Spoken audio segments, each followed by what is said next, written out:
अगर आप भी चाहते हैं यस आर बी म्यूजिक के सारे ऑडियो वीडियो की नोटिफिकेशन सबसे पहले आप तक पहुंचे तो हमारे चैनल को सब्सक्राइब कीजिए और साथ में बेल आइकन को दबाइए ताकि हमारे हर वीडियो की नोटिफिकेशन सबसे पहले आप तक पहुंचे। धन्यवाद।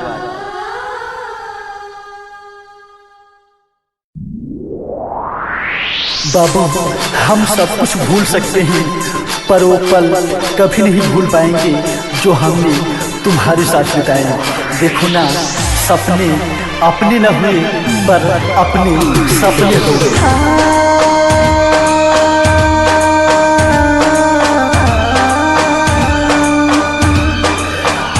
अपनों ने लूट लिया बेवफा,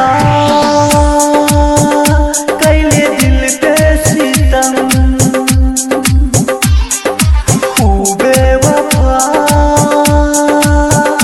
कैले दिल पे सितम।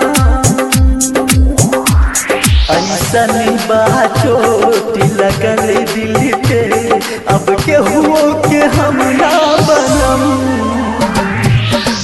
बेवफा कैले दिल पे सितम, बेवफा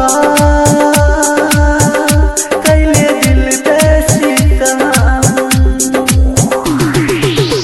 बेहद हदें पार की थी कभी हमने, बेहद हदें पार की थी कभी हमने किसी के लिए। आज उसी ने सिखा दिया हद में रहना, हद में रहना।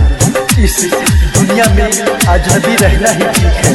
लोग बहुत तकलीफ देते हैं अक्सर अपना बना के, अपना बना के। जितना हंसई वो करा के हम उतना ही रोआ के दिहले गम। रीति रिवाजों का दस्तूर भी पूरा है, मेरे बाबू का सिंदूर भी पूरा है। बिनती बायतने अब भी खुदा से वो करा के काबू मिले लगम। हमको एक खुदा तू रोने दे पर देना कभी उसको गम। खूबे वफा कैले दिल पे सितम, खूबे वफा कैले दिल पे सितम।